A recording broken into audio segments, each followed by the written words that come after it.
মানুষের সাথে খুব বেশি ঘনিষ্ঠ হবেন না। আপনাকে সস্তা ভেবে তুচ্ছ তাচ্ছিল্য করতে মানুষের কখনোই বাধবে না। খুব বেশি সহজলভ্য হয়ে গেলে দেখবেন আপনার দাম দেওয়ার সময়ই থাকবে না মানুষের। আমি এমন মানুষও দেখেছি যাদের সাথে আমার ব্যক্তিগত সমস্যা অবধি ভাগাভাগি করতে পারতাম, কিন্তু তারা অন্যের সামনে আমাকে যেন গুনতই না, যেন আমি অদৃশ্য। সমালোচনার কথা না হয় বাদই দিলাম, খুব বেশি ভালো সম্পর্কের ভালো সমাপ্তি হয় না। যেখানে মারা গেলে দোয়া করার কথা, সেখানে সেই সব ঘনিষ্ঠ ভাবা মানুষদের হয়তো মৃত মানুষটার মুখটাও আর মনে পড়ে না। এমন সম্পর্ক আদতে টিকেও না খুব বেশি একটা।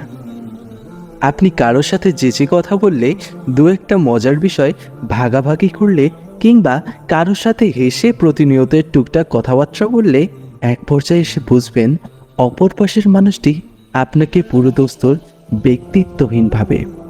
আপনি তার কাছে শুধুই একটা ভার, আর কিছু না। আসলেই কিন্তু কিছু না। দূরত্ব রাখুন। মানুষের চেয়েও বড় শয়তান নিশ্চয়ই আছে, তবে দৃশ্যমান মানুষের মস্তিষ্কে যে অদৃশ্য শয়তানি কিলবিল করে তা জানতে পেরে খোদ শয়তানও যদি বিস্মিত হয়, তবু বিষয়টাকে খুব বড় করে দেখার কিন্তু আদৌ কিছু নেই, আদৌ কিচ্ছুটি নেই।